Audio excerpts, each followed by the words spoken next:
ako ditong planer. So, ito yung planer ang gagamitin natin para mag-plane tayo ng kahoy kasi gumawa na ako dito ng setup.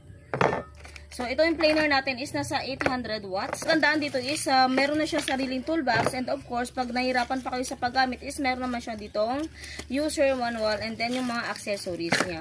So, ito is direkta mo siyang isasaksak sa outlet.